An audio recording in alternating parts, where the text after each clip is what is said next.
class 7th chapter number 9. Okay, so today we will study of chapter number 9. Chapter का नाम है respiration इन organism. Respiration इन organism, जीवों में श्वसन या जीवों में श्वसन, यानी कि जीव कहते हैं लिविंग को, जैसे कि मनुष्य हैं, जानवर हैं, पशु हैं, पक्षी हैं, ये सभी आते हैं ऑर्गेनिज्म यानी कि लिविंग ऑर्गेनिज्म में. तो ये क्या करते हैं? श्वसन करते हैं. तो इस चैप्टर में हम स्टडी करेंगे रेस्पायरेशन यानी कि सांस लेने की प्रक्रिया की. ओके स्टूडेंट, तो स्टडी करते हैं. Slow walk is normal. Slow walk यानी कि धीमा टहलना एक सामान्य प्रक्रिया है. इज नॉर्मल, जो हम धीरे धीरे चलते हैं वो क्या है? नॉर्मल है. व्हेन वी वॉल्क फास्ट और स्टार्ट टू जॉग और run, our breathing becomes faster. जब हम तेज चलते हैं या जॉगिंग स्टार्ट करते हैं और दौड़ते हैं तो हमारी जो ब्रीथिंग है वो कैसी हो जाती है? फास्ट हो जाती है. जब हम तेज चलते हैं या दौड़ते हैं तो जो हमारी सांस लेने की जो प्रक्रिया है वो कैसी हो जाती है? फास्ट हो जाती है, तेज चलने लगती है हमारी सांसें. Otherwise it is slow. Breathing is a part of respiration. अन्यथा यह एक धीमा है. Breathing is a part of respiration. सांस लेना एक भाग है श्वसन का यानी कि रेस्पायरेशन का. ब्रीथिंग एक पार्ट है रेस्पायरेशन का. अब स्टडी करेंगे हम रेस्पायरेशन की. ओके स्टूडेंट, तो respiration is defined as the breaking down of food to release energy with the help of oxygen inhaled with the air and inhalation of air rich in carbon dioxide from the body. Respiration को define करेंगे जैसे कि breaking down of food to release energy. Food हमारी body में energy release करता है और help करता है ऑक्सीजन को लेने में. ऑक्सीजन लेने में हेल्प करता है एयर में से. जो एटमॉस्फेयर है, जो एयर है, वायुमंडल है जो हमारा, उसमें से हम सांस लेते हैं तो उसमें ऑक्सीजन लेते हैं. हम सांस के द्वारा हम ऑक्सीजन लेते हैं बॉडी में, reach in carbon dioxide from the body, और अपनी बॉडी से हम कार्बन डाइऑक्साइड को रिलीज करते हैं या बाहर निकालते हैं. Respiration is generally considered as breathing, but breathing is just a part of complex process of respiration. Respiration सामान्यतः एक सांस लेने की प्रक्रिया है. ब्रीथिंग यानी कि रेस्पायरेशन एक जनरली यानी एक सामान्यतः ब्रीथिंग क्रिया है, यानी सांस लेने की क्रिया है. Breathing is just a part of complex process of respiration. लेकिन ब्रीथिंग यानी कि सांस लेना एक कॉम्प्लेक्स जटिल प्रक्रिया है श्वसन की. ब्रीथिंग यानी कि सांस लेना एक जटिल प्रक्रिया है. During the process of respiration organism inhale air that is rich in oxygen.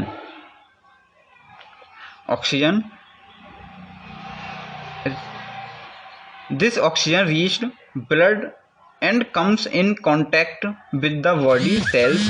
Here the oxygen undergoes a chemical reaction with the small particle of food stored in the cells and release energy. During the process of respiration, organism inhale air that is rich in oxygen. Respiration के दौरान की क्रिया को organism inhale air that reach in oxygen.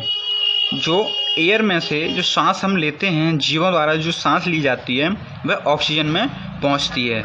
This oxygen reach blood and comes in contact with the body cells. Here the oxygen undergoes a chemical reaction with the small particle of food stored in the cells and release energy. This oxygen और यही जो oxygen है जो हम सांस के द्वारा oxygen लेते हैं वायुमंडल में से, वो ऑक्सीजन हमारे शरीर में पहुंचती है सांस के द्वारा।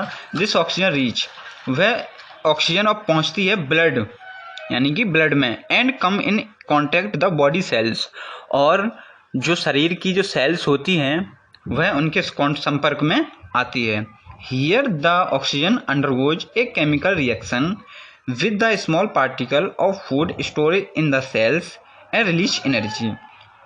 जैसे ही ऑक्सीजन केमिकल रिएक्शन करती है स्मॉल पार्टिकल, छोटे पार्टिकलों के साथ, तो फूड स्टोर्ड, जो भोजन जो स्टोर होता है in the cells release energy, और जो स्टोर जो भोजन होता है वह एनर्जी को रिलीज करता है यानी कि ऊर्जा देता है। The reaction of food the oxygen is called oxidation of food. यही क्रिया भोजन का ऑक्सीडेशन कहलाती है, ऑक्सीजन का ऑक्सीडेशन कहलाती है। When something react the oxygen the reaction is called oxidation reaction. जब ऑक्सीजन क्रिया करती है the reaction is called oxidation reaction, और उसी क्रिया को ऑक्सीडेशन रिएक्शन कहते हैं। Carbon dioxide and energy are released as a result of the process। this carbon dioxide inhaled out। Carbon dioxide और एनर्जी रिलीज होती है, इस क्रिया में रिलीज होती है और परिणाम स्वरूप रिलीज होती है। कार्बन डाइऑक्साइड और एनर्जी इस क्रिया में रिलीज होती है यानी कि निकलती है। This carbon dioxide is held out, और कार्बन डाइऑक्साइड सांस के द्वारा बाहर निकल जाती है। It can be represent as a, देखिए यहाँ हम रेस्पायरेशन यानी कि श्वसन को देखते हैं, डिवाइडेशन करते हैं उसका, एक्सटर्नल रेस्पायरेशन और internal respiration. External means respiration होता है सांस लेना, ब्रीथिंग लेना, जो हम सांस लेते हैं वो तो हो गया हमारा एक्सटर्नल यानी कि बाहरी, और इंटरनल जो हमारे अंदर शरीर, रेस्पायरेशन अंदर शरीर में जाने के बाद क्या करता है, सबसे पहले inhalation of air in oxygen, यानी कि सांस लेते हैं, हवा में से सांस लेते हैं ऑक्सीजन की, फिर अंदर पहुँच के होता है ऑक्सीजन प्लस फूड, दोनों मिलते हैं, ऑक्सीजन और खाना दोनों मिल जाते हैं सेल में जा कर के। सेकेंड नंबर पर आता है inhalation of air reach carbon dioxide. अब क्या होता है कि सांस जा कर के कार्बन डाइऑक्साइड बन जाती है और CO2 प्लस एनर्जी, फिर ये बदल जाती है CO2 कार्बन डाइऑक्साइड और एनर्जी ऊर्जा में, use to the activities in body. और जो कार्बन डाइऑक्साइड जो होती है वो क्या होता है सांस के द्वारा बाहर निकल जाती है, और एनर्जी क्या होती है हमारी बॉडी में रह जाती है। ओके स्टूडेंट, नेक्स्ट फेज है respiration in human. Human means मनुष्य, मनुष्यों में श्वसन यानी कि मनुष्य में श्वसन, respiration in humans. In humans respiration takes place through respiratory और ऑर्गन्स। मनुष्यों में जो रेस्पायरेशन होता है वो कुछ अंगों के द्वारा होता है, रेस्पायरेटरी अंगों के द्वारा यानी कि श्वसन तंत्रों के द्वारा, श्वसन अंगों के द्वारा। Main organs of the respiratory system are, जो मुख्य रेस्पायरेटरी तंत्र के जो मुख्य अंग हैं वो है नंबर 1 नॉस्ट्रेल्स।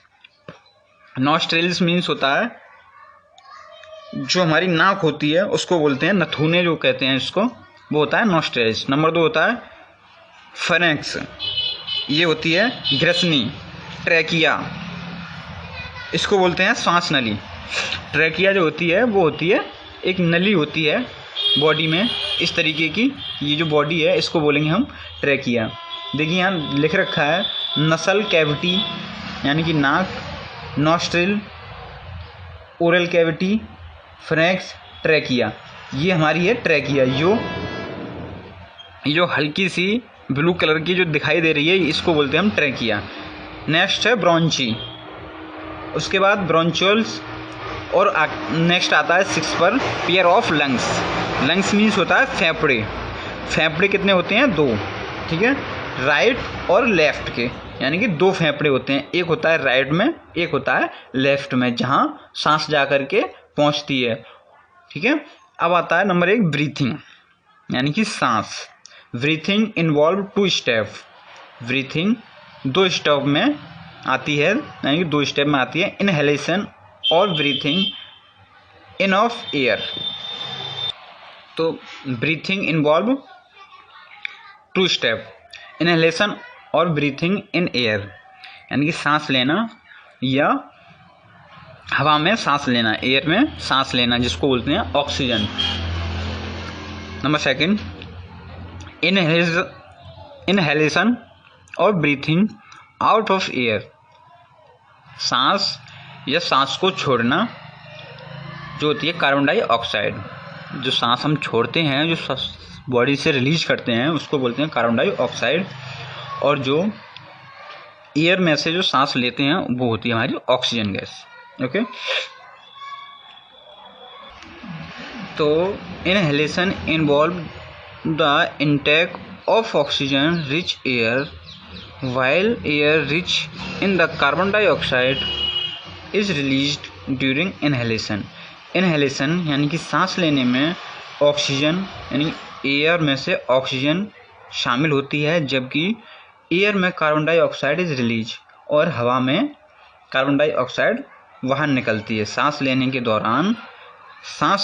दौरान जो एयर में से हम जो सांस लेते हैं वो होती है ऑक्सीजन, और जो एयर में जो बाहर निकालते हैं, जो रिलीज करते हैं, वो होती है carbon dioxide. Breathing process. Number 1 air from the atmosphere enters through the nostrils, it then passes through the nasal cavity. The nasal cavity has hairy lining. These hair act as a filter to dust particle. Nasal cavity is also moistened with mucus, germ and dust particle stick to the mucus. Thus clean air enters the pharynx. It lies parallel to the food pipe. तो air from the atmosphere enter through the nostrils, यानी कि हवा वायुमंडल में से जब हमारी नाक में प्रवेश करती है, वायुमंडल में से हवा जब हमारी नॉस्ट्रिल्स यानी कि नाक में प्रवेश करती है, it then passes through the nasal cavity, तो यह जब नसल कैविटी से पास होती है, यह नसल कैविटी से पास होती है, यानी कि नाक के अंदर से पास होती है। The nasal cavity has hairy lining, और हमारी नाक में छोटे छोटे बाल होते हैं, हेयरी लाइनिंग, बालों की परत होती है। These hair act as a filter to dust, ये हेयर यानी कि ये बाल डस्ट पार्टिकल यानी धूल के कणों को फिल्टर करते हैं, धूल के कणों को क्या करते हैं, रोकते हैं। जो हमारी नाक में छोटे छोटे जो बाल होते हैं, उससे हम जब सांस लेते हैं तो सांस के साथ साथ यानी कि हवा के साथ साथ धूल के छोटे छोटे कण हमारी नाक में जाते हैं, और जो हमारे बाल होते हैं उन छोटे छोटे कणों को, धूल के कणों को रोकती हैं, जिससे कि वह अंदर ना जाए। तो जो बाल होते हैं वो धूल को रोकते हैं। Nasal cavity is also moistened with mucus. Mucus means होता है बलगम। बलगम का मतलब होता है जब हम थूकते हैं तो जो थूक में गाढ़ा गाढ़ा पंसा जो आता है, जिसको हम बलगम कहते हैं, वो मुकस होता है। तो नसल कैविटी में बलगम भी होता है। Germ and dust particle stick the mucus, यानी कि जो कीटाणु और जो धूल के जो कण होते हैं वह मकल से यानी कि बलगम से चिपक जाते हैं। 10 clean air enter the pharynx, it lies parallel to the food pipe. आता है clean air enter the pharynx, और एकदम शुद्ध हवा हमारी फ्रिनेक्स में प्रवेश करती है। It lies parallel to the food pipe, यह फूड पाइप के बराबर में ही होती है। यहीं से हमारा फूड पाइप निकलता है और यहीं से हमारी सांस नलिका निकलती है। तो ये दोनों ही एक जगह ही होते हैं, फूड पाइप भी और सांस नलिका भी, जिसको बोलते हैं parallels. The air, number second है, the air then passes through the trachea और the wind pipe in the neck region. The air then passes through the trachea और wind pipe in the neck region. Neck means होता है गर्दन। तभी air trachea और wind pipe में होकर के गर्दन से गुजरती है। The wind pipe gets divided into two part is called bronchi in the chest region. Chest means होता है छाती। जब विंड पाइप दो भागों में डिवाइड होता है, bronchi in the chest region, chest region पर जाकर यानी छाती पर जाकर के जो हवा का जो पाइप होता है वो दो भागों में बट जाता है। Each bronchus enters the lungs and air also enter into it. ये दो भागों में बट गया, एक इधर और एक इधर। और यहाँ पर क्या है, फेफड़े, लंग्स लगे हुए हैं। तो ये एक पाइप इधर वाले लंग्स में, लेफ्ट वाले में गया और एक गया राइट वाले में, तो दोनों में जाकर के एयर पहुँचती है। Lungs are two big balloons like structure located in the ribcage and chest cavity. जो फेफड़े जो होते हैं वो एक बैलून टाइप के होते हैं, गुब्बारे टाइप के। जब उनमें एयर जाती है तो वो फूल जाते हैं और जब एयर निकलती है तो वो सिकुड़ जाते हैं। इस तरीके से बैलून टाइप के होते हैं वो। Okay. The rib cage protect the lungs. Rib cage जो होती है वो फेफड़ों को सुरक्षित रखती है। Number 3, inside the lungs each branches further divide into many smaller branches called bronchioles। तो लंग्स के अंदर ईच ब्रोंकस, प्रत्येक ब्रेंक्यूल छोटे छोटे ब्रेंक्यूल्स में बटा होता है। On the end of each bronchiole small air sacs और alveoli are present like a bunch of grapes। तो प्रत्येक ब्रेंक्यूल के अंत में स्मॉल एयर सैक्स और alveoli गुच्छे की तरह मौजूद होते हैं। छोटे वायु थैली, alveoli, small air sac means होता है थैली। तो छोटे छोटे जो हवा की जो सैक हैं, जो थैली हैं, alveoli are present like a bunch of grapes, वो एक अंगूर के गुच्छों की तरह उपस्थित होती हैं। alveoli are filled with air and bunch of grapes. alveoli हवा से भरे अंगूर का गुच्छे जैसी है। alveoli are filled with air and have very thin wall. alveoli हवा से भरी हुई होती है और एक पतली दीवार की तरह होती है, बहुत पतली दीवार की तरह होती है। दे हैव, पतली दीवार रखती है। These are surrounded with a large number of blood capillaries. Capillaries means होता है कोशिकाएं। जो कैपिलरीज होती है, ब्लड कैपिलरीज यानी कि रक्त की कोशिकाओं से, ये चारों तरफ से बहुत संख्या में ब्लड की कैपिलरीज से जुड़ी होती है। जो alveoli जो है वह ब्लड की कोशिकाओं से, ब्लड कैपिलरीज से जुड़ी हुई होती है। This air finally reach up to blood capillaries where oxygen from it diffuse into blood. अतः हवा अंत में रक्त कोशिकाओं तक पहुंचती है जहां से ऑक्सीजन में फैल जाती है। अतः जो एयर जो होती है रक्त कोशिकाओं तक पहुंचती है, ब्लड कैपिलरीज तक पहुंचती है और ब्लड में घुल जाती है, यानी ब्लड में फैल जाती है। नंबर भी आता है सेलुलर रेस्पिरेशन। अभी तक हमने पढ़ा था ब्रीथिंग, सांस पढ़ी थी हमने कि सांस कैसे पहुंचती है। अब सांस पहुंच गई हमारी ब्लड कैपिलरीज तक, तो अब आता है हमारा cellular respiration. In cellular respiration oxygen from blood reach up to cells of the body. This oxygen help in the oxidation of glucose sugar present in the cells.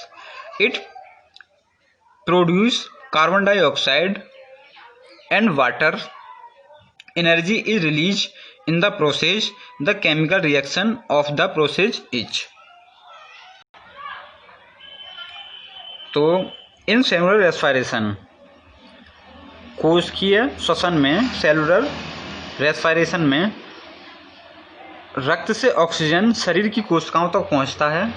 रक्त से ऑक्सीजन शरीर की कोशिकाओं तक पहुंचता है। यह oxygen, this oxygen help in oxidation of glucose. यह ऑक्सीजन कोशिकाओं में मौजूद ग्लूकोज के ऑक्सीकरण में मदद करती है। यह ऑक्सीजन कोशिकाओं में मौजूद ग्लूकोज में ऑक्सीकरण में या ऑक्सीडेशन में मदद करती है। It produce carbon dioxide and water, और यह कार्बन डाइऑक्साइड और पानी का उत्पादन करती है। यह कार्बन डाइऑक्साइड और पानी का उत्पादन करती है। Energy release in this process, इस प्रक्रिया में ऊर्जा निकलती है। इस प्रक्रिया में ऊर्जा निकलती है। The chemical reaction of the this process, इस प्रक्रिया की रासायनिक प्रतिक्रिया है। इस रिएक्शन की जो केमिकल रिएक्शन है वो इस तरीके से है। C6H12O6 ये होता है ग्लूकोज। C6H12O6 ये होता है ग्लूकोज, और 6O2 ये होती है ऑक्सीजन। तो ये जब दोनों मिलती हैं तो क्या होता है, 6CO2 कार्बन डाइऑक्साइड निकलती है, प्लस 6H2O वाटर निकलता है, प्लस एनर्जी। वाटर और कार्बन डाइऑक्साइड और एनर्जी भी निकलती है। ठीक है, जब शुगर और ऑक्सीजन दोनों मिलते हैं तो कार्बन डाइऑक्साइड निकलता है, पानी निकलता है और एनर्जी निकलती है। नेक्स्ट पेज है। In this process exchange of gases take place, तो इस क्रिया में गैसों का आदान प्रदान होता है। गैसों का आदान प्रदान होता है। कैसे होता है वो आप देख चुके हो, रिएक्शन थी पीछे। ठीक है, this carbon dioxide produce in this process is carried back to the lungs through blood. Lungs give it out during inhalation. The carbon dioxide produce in this process is carried back to lungs. Carbon dioxide जो निकलती है उसको वापस blood के द्वारा वापस फेफड़ों तक ले जाया जाता है। Lungs give out during inhalation, और सांस लेने में जो लंग्स जो हैं इसको बाहर निकाल देते हैं।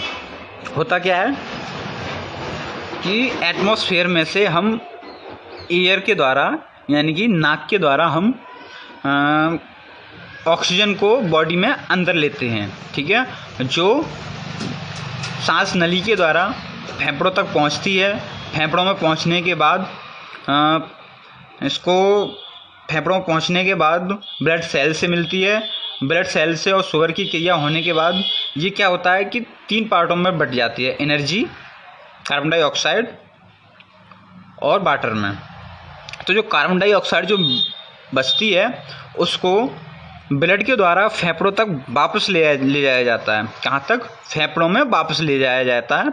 उसके बाद फेफड़े जब सांस हम लेते हैं, एक बार हमारी सांस अंदर जाती है और एक बार फिर बाहर आती है। तो जो अंदर जो जा रही है वो जा रही है ऑक्सीजन, और जो बाहर जो आ रही है वो आ रही है कार्बन डाइऑक्साइड। तो उसी समय जो बाहर आती है तो फेफड़े उस कार्बन डाइऑक्साइड को बाहर कर देते हैं। ठीक है, role of the diaphragm in breathing. Diaphragm का सांस लेने में क्या महत्व है? ठीक है, ए पार्ट फ्रॉम लंग्स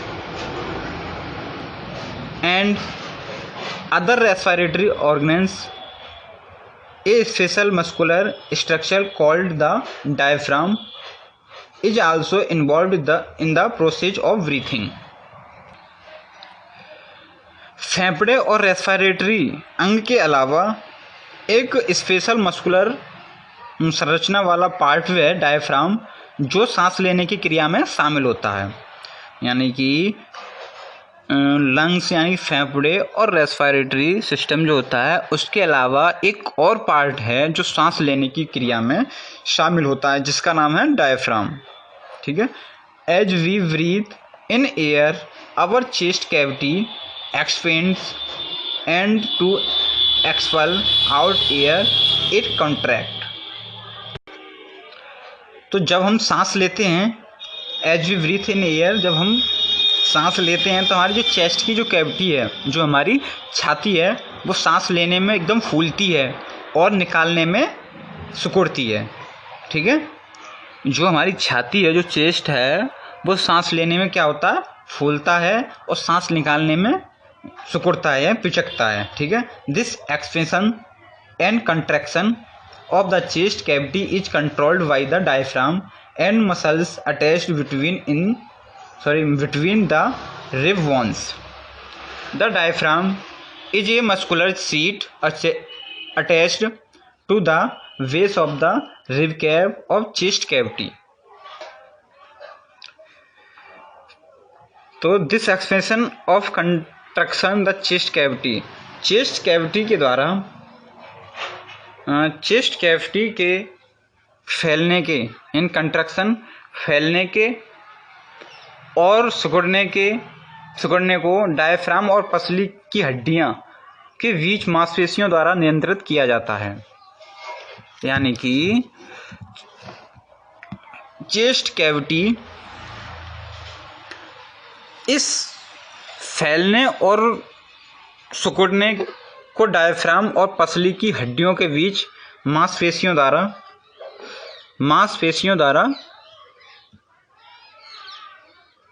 नियंत्रित किया जाता है। डायफ्राम एक पेशी चादर है जो राइवेज या छाती गुहा के आधार से जुड़ी होती है।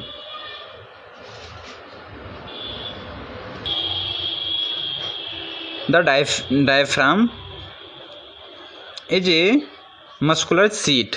डायफ्राम एक पेशी चादर है जो राइवोज या चेस्ट कैविटी से जुड़ी होती है। Number 1, when we inhale the diaphragm goes down and the volume of chest cavity increase, this reduce the pressure of air inside the chest cavity, so air from outside enter our lungs.